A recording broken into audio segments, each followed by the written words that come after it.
Let's talk supply chain. So welcome back to the show, Brian. Sarah, thanks for having me.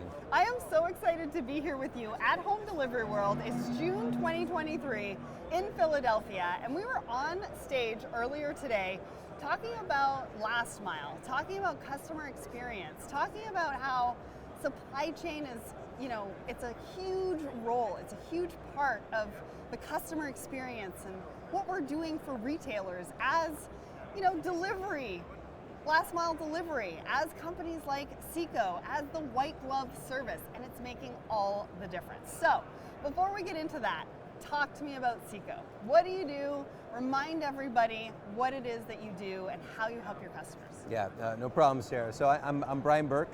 I'm the Chief Commercial Officer globally at SEKO Logistics. We are a 3PL and freight forwarder. We do a lot in the e-commerce space, whether it's fulfillment, international parcels, returns, and big and bulky home deliveries.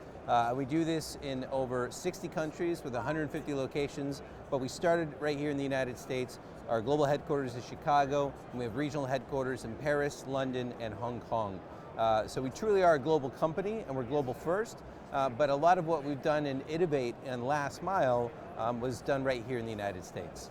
So we do a lot for retailers and for direct-to-consumer brands, but we do take very seriously the job and the mission that we have day in and day out. When we're delivering products with a white glove service, we cross the threshold when we go into a consumer's home. And when we go into a consumer's home, there is a lot that the retailer or the brand puts on us. It's not just about on-time delivery. It's about visibility. It's about the experience. It's about how polite or nice or friendly the driver is. Exactly. All of these things play a factor, and the definition of a good delivery experience has also changed significantly throughout the pandemic. Yeah, so let's talk about that. Set the stage, right? Where were we before the pandemic, and what changed? I mean, so much changed during the pandemic. But what changed? What did it look like for retailers? How did they start thinking about last mile? So, before the pandemic, I would say that technology was being adopted and implemented with various degrees of success and innovation that improved the delivery experience for consumers. A lot of great companies out there doing a lot of great things. Yeah. I think that when the pandemic started, it was an incredible challenge to bundle together the fact that we had to shut down inside deliveries in a lot of places around the country and around the world, but also e-commerce orders started to go up significantly. Right. So marrying those two was a challenge with the lockdowns, with the spikes. It was a challenge. I think now that things have settled, it's an opportunity for us as SEKO Logistics, as an e-commerce logistics provider, but also for brands and retailers to level set on where did the market shift. Yeah. Not only, yes, demand is reverting back to pre-pandemic trends, but those trends were still going up. Right. So it's how do you differentiate in the market by being able to offer a great delivery experience. That creates word of mouth, that creates return customers, and that is where a lot of the competition is. It's not just on price. In fact, when we were on stage with Phil from Traeger Pellet Grills, he was mentioning about how they look at their consumers and they get feedback on how they build their supply chain, and price is a factor, but it's maybe the third or fourth. Right. It's all about quality and being on time, and when you deliver on time, it depends on what your delivery promise is. What did you say on the website at checkout? Yeah. What options do you provide, and which carriers are you relying on to deliver to that delivery promise? Because you can be a day early, but you can't be a day late. Yeah. And that's important. Yeah, and so we're going to talk about options in a minute, but one of the other things that you talked about was reviews and star ratings, and how that is not only triggered by a good supply chain, a good delivery experience, but it also goes back to whether they're going to keep a client, whether that client's going to come back, whether they're going to purchase from them again. Absolutely. And so it plays a major, major role. So talk to us about that, because that, I think, is one of the shifts as well that we talked about in the trends. Yeah, I think if any retailer brand that's out there and you ship big, bulky goods like exercise equipment, grills, patio furniture, you should have an expectation now that your carrier, your partner, is going to be able to deliver back to you a star rating. Yeah. And be able to say, okay, we did 100 deliveries, we got 10 that got feedback, and this is our average star rating. And you need to be able to provide that by week, by month, by quarter. This should be an expectation now. This is where technology is today. And that real-time feedback is so important because you can use that to gauge where maybe there are issues, where you can mitigate against those, but also where you're getting the great feedback. Because the great feedback, I mean, you want to double down on what's working and what's good, but you want to be able to address proactively things that might not be working as well. Yeah, absolutely. But it shows hand in hand how supply chain needs to work with marketing. That's right. And customer experience. That's right. We're seeing more and more today. When we go and meet with our clients, it's not just the transportation person or the logistics person. Right. The marketing department is involved. We have customer experience or customer service is involved. Sometimes even finance. Because we're even getting to conversations around supply chain and trade financing, which can have impacts on when you can bring products into the United States, when you can bring it into Europe, how fast you can go to market, and where we're seeing a lot of excitement now, because 2023, let's be fair, has been challenging for a lot of people. Yes, it has. But where there's a lot of excitement, especially for the second half of this year, is in new product development, new product rollouts.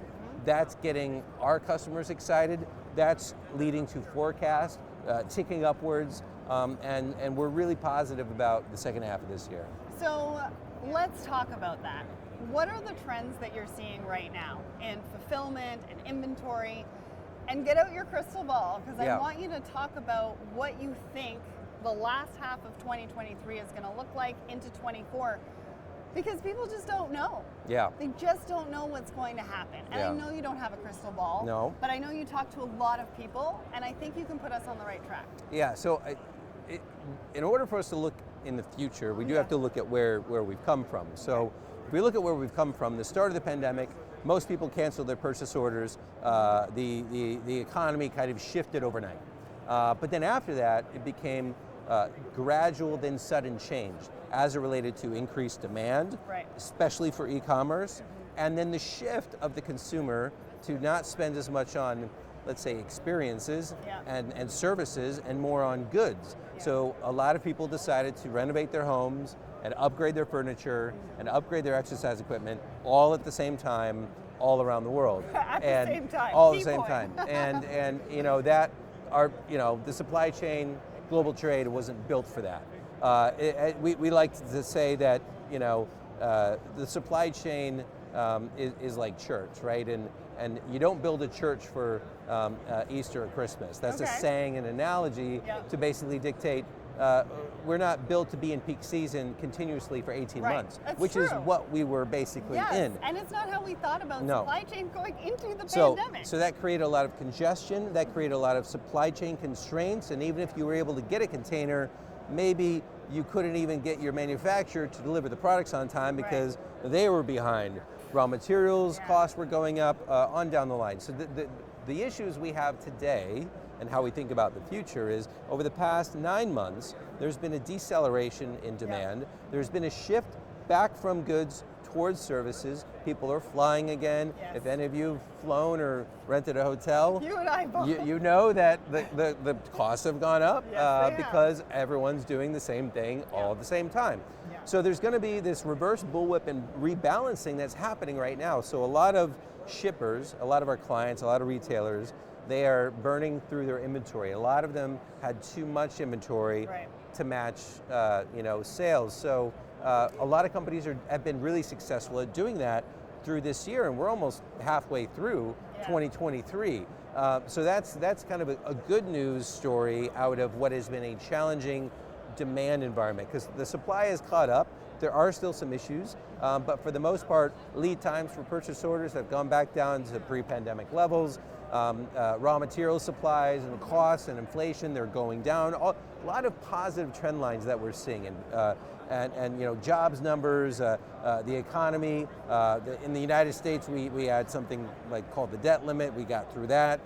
Could have been a self-inflicted economic harm. But so now, if we look at the rest of this year, we do see a lot more positive trends. We do see a lot more positive indicators. Our clients are more positive about the new products they're rolling out. And so we definitely see some upside opportunity for the rest of this year. Now, it may not happen on July 1. Yeah.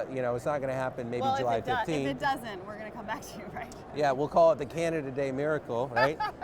But it'll probably be kind of more towards the end of the year. But as we know with anything, what goes up comes down, what goes down comes up, Yeah. and demand will pick up again. And the consumer, which is in the United States at least driving 70% of GDP and the economy, there's still enough confidence there that things will turn around. And we talked earlier about being prepared. I mean, I like that you said that as a former Girl Guide, because the motto was be prepared. Yes. But you talked about being prepared, Yeah. because at the end of the day, it's not about if, it's about when. And Yeah. we're in Philadelphia, and the collapse has just happened on the I-95. Yep. And the stories that are coming out in supply chain are about what's going to be disrupted from this particular event that has happened in a local area. Mm-hmm. And so these things are happening all the time. And so you talk about being prepared. What can companies do to be prepared for some of these disruptions? What should they be thinking about, or maybe rethinking in their last mile delivery strategy, in their supply chains?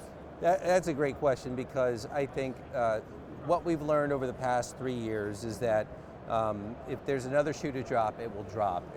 If something can go wrong, it will go wrong. Right. It's not a matter of if, but when. And so if you think about your supply chain in that context, then you can really build out, okay, worst case scenarios, and what are my mitigation measures? And Right. one example of that we're seeing a lot of today is companies that may have been sourcing all of their product from one country. Okay. Whether that was China or another country. We had a question about your Absolutely. earlier. And there are trends in nearshoring and friendshoring, but ultimately the recommendation that we have, and what we're seeing really good success with our clients, is diversifying country of origin. Okay. So if a China plus one strategy, or a Mexico plus one, or wherever you have kind of a lot of your eggs in one basket, you need to diversify. That gives you options for when things do happen, and Right. they will. So that's number one, and really important, because that can take a long time to find other options, other manufacturers, other vendors that can have the same quality and price range that can really fit your market and the products that you're selling. So that's number one. I think number two is making sure that you have the right partners on board, because I think a lot of folks can look back at who was able to deliver for them when the quote unquote stuff hit the fan, right? And who was more of a vendor versus a partner. Making sure you have true partners in your supply chain, I think, is absolutely critical, because, and I remember one story during the pandemic.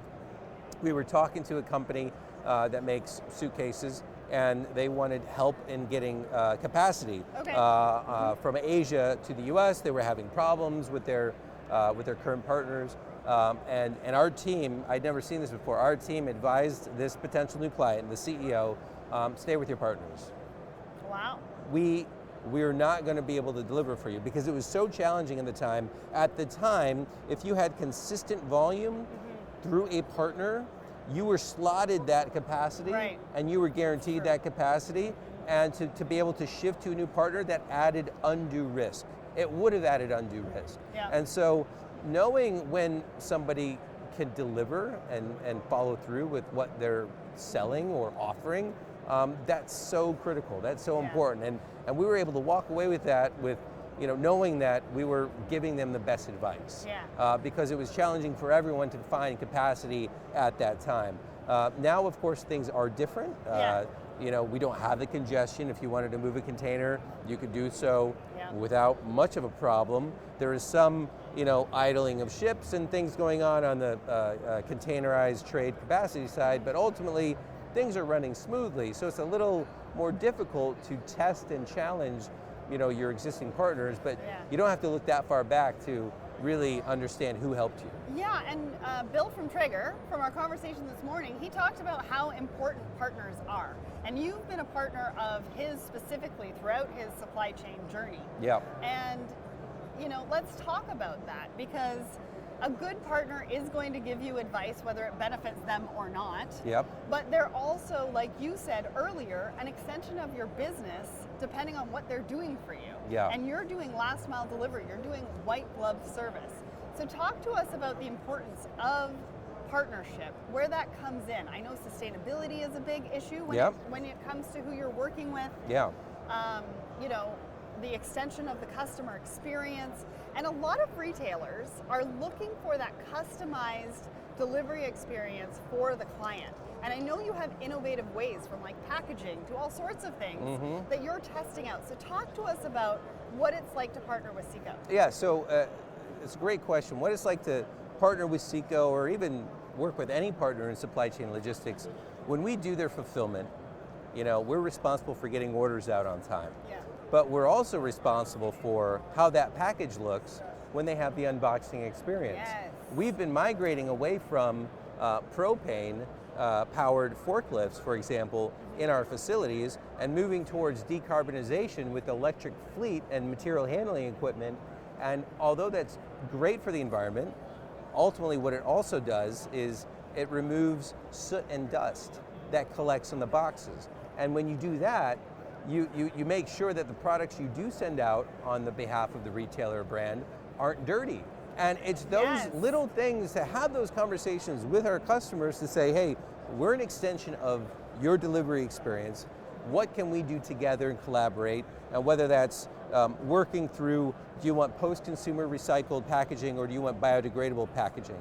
Those are two different paths. Tell us the story. Well, I want to hear about the biodegradable. Yes, I mean, this is relatively new. It's not brand new, but it's something that is exciting, because when you're looking at plastics that can be in the environment for thousands of years versus something that can be biodegradable and perfectly natural to use as a replacement for packaging, but they're so good at what they do, these scientists that make these and innovate with these new products, that they truly are biodegradable. So if you don't use them in your warehouse, they will start to degrade.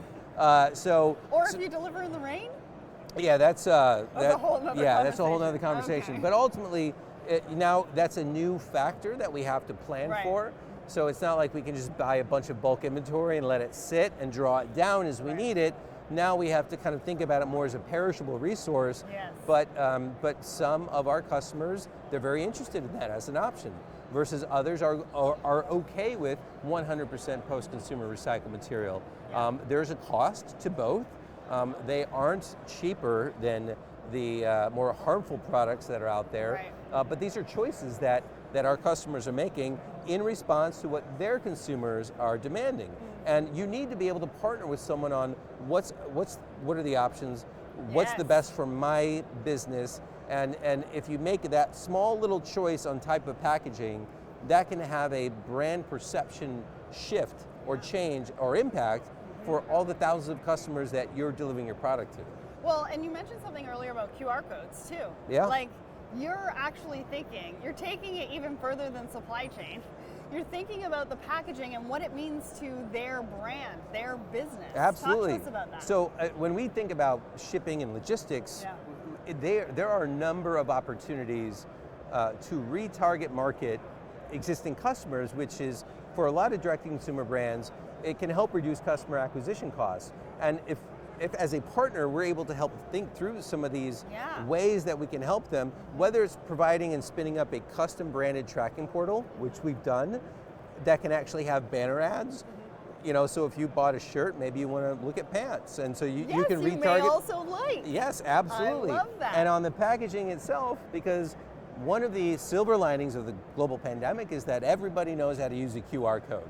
Yes. This was latent technology that had been released years ago and was supposed to take off and never did. Well, now here we are, and there's QR codes everywhere, and everyone knows how to use them, which is great, because now you can actually have a landing page with a form for conversion that you can put on your packaging, on your way bills, Yeah. really on the inserts that go inside the bots, and making sure that as a fulfillment provider, not only are we filling and packing and shipping the order, we're putting in the appropriate inserts for retarget marketing. So it absolutely is it's an opportunity to be not only an extension of the supply chain, Yeah. but of marketing as well. That's what a partner does. So talk to me about options. You mentioned options earlier, and I know that with delivery, it's always a huge topic. You know, do we do it free? Do we charge for it? And do we give them options? And I think I really liked what you said earlier about options. It has to be about the options. You need to give the consumer an option to decide what experience they want. That Yeah. free could be 5 days, the expedited could be 2. But at least they get to decide on what they want. So talk to us about the importance of that and partnering with a company like you to be able to provide those options. Because a lot of times retailers do think about those, but maybe there's additional options they've never even thought about. Absolutely. This is what I love about being in home delivery world. It's, every home delivery starts with an order, and that Right. order started with a conversion on a form, on a website somewhere. Yeah. And you can increase your conversion rate by providing more options. And if you think about just our own experience shopping online, when we only have one delivery option, Yeah. you're more likely to abandon that cart and go find that product elsewhere. I have done that. Yes, absolutely. As a consumer, I've done that before. And psychology and history has shown us also that most people don't pay for or select for the premium next day option, but you're more likely to purchase if you have that as an option. Yes, and you can decide, is it going to cost me $2 more or $75 more? Yes, yeah, and that gets to your other point about, yes, free shipping. Well, we all know there's no such thing as I free had to shipping. bring it up, I'm sorry. But that does get to psychology. You can subsidize shipping after a certain order value because you want to encourage conversion Yeah. of larger order values, or basket values. But ultimately, the monetization of the expedited shipping options is absolutely there. Consumers understand that there are options, and that if you want things quicker, in many cases you will have to pay for them. A lot of our customers are making those tough decisions around how much are they going to subsidize, because if it's going to cost you $30 to overnight a package, but you offer it for $20, Right. you're subsidizing $10, Okay. but maybe you increase conversions by 50% by Right. doing something like that. So as long as you have the options, you have the next day option, you have the second day option, and you're even able to work with partners. Roadie's another example. They're a great company. Their booth is here at Home Delivery World, and they can offer a same day option, but only in certain zip codes if you want to test it out. So your platform, your technology team, your commercial team, they have to be able to work and collaborate on testing things out, because if you can pilot projects in certain zip codes and certain markets, and you can see what works and what doesn't work, the and then data. you can scale it out, well, that you're creating a laboratory of exciting innovation that you can continually improve, just like the marketers do with A/B testing. They don't just do one ad, Right. they do a number of different ads, and they Yeah. test out which words, which images are creating the most clicks and conversions, and then they double down on the one that works the best. Absolutely. Companies need to start doing that and experimenting within their supply chain. That is a great opportunity to work with partners to improve the delivery experience and the options available for consumers. Well, and the mindset, you're not just thinking about SEKO, you're not just thinking about the client, you're also thinking about your client's client. And Yeah. that is the name of the game right now. for Absolutely. sure. So earlier we talked about visibility. Yep. I want to bring it back to that because your answer to this was amazing. Now, visibility is overused. The word is overused. It means different things to different people depending on where you're at in the supply chain, depending on how you think about your customer, how you think about your product. Yeah. So talk to us about visibility, and I think you have a family connection Yes. example that Yeah, you can share. No, that I love. And I like the way that you posed the question around what is visibility. It's Yeah. a loaded word. White glove is. There's a lot of terms that are out there in our industry and in the retail and home delivery space that can mean different things to different people, and that's okay. Different companies and different people can have a definition that's different when it comes to visibility or white glove or any other term, but let's focus on visibility. So for visibility, we could have one client that I had a recent conversation with that are asking questions around the service we provide for international parcel shipping, as an example, versus an integrator that has an integrated solution, so all the milestones and tracking events are integrated. We have a disaggregated solution. We have truckers at origin, we have truckers at destination, we have customs clearance companies that could be in-house, they could be third party, and we have airlines that we utilize to ship parcels all around the world. We're doing millions of these every month. How do we provide visibility of all the milestones and events that are so critically important for our customers' customers that are going to be all around the world? Well, so we demonstrate how we do that, how we link together all of these parties and partners into one tracking number with a standardized set of milestones that are provided seamlessly and potentially even branded, if they want it, to consumers all around the world. Branded, I love it. So that's the definition of visibility in the context of the conversation we're having with the company that wants to ship all around the world small parcels. But the visibility and the definition can change significantly if you're working in the white glove scenario. Visibility now means maybe I want to know if I have a 2-hour window or a 4-hour window, I want to know where the truck is, because I want to see if they're 32 minutes out and I work 20 minutes from home. You know, I can wait till I get that notification to head home. I can get there. No, I mean, this is what our technology is able to do now. And take a picture with the package with the driver. Absolutely. So and speaking of, so this gets to the story that hit close to home. So my wife had a birthday recently, and her sister, who lives in Europe, purchased an item that came from a marketplace in China. And she was trying to find the tracking because it said it was delivered, but she went to our building and wasn't there, and then she looks at the tracking and it said at SEKO Hub on one of the milestones. So could you imagine that? So I can't hide from this now, right? Like I'm fully invested in this package because this is our name on this. So it was delivered. It says it was delivered, but there's no sign of the package. So what's going to happen? Well, in our disaggregated solution, because this was a parcel coming from China to the United States, and it was pretty fast, but ultimately delivered to the wrong location. Working with our last mile partner in Chicago, we were able to determine and get very quickly the photo of the building they delivered to, which we were able to determine then very quickly that was the wrong building. And then they went through and dug up the data and asked if this was our address, and no, it wasn't. It was one digit off. It was just 4 blocks away. Instead of 520, it was 920. And I was able to go to that building and pick up the package right away. I mean, if you think about that level of visibility that is available now, utilizing smartphones.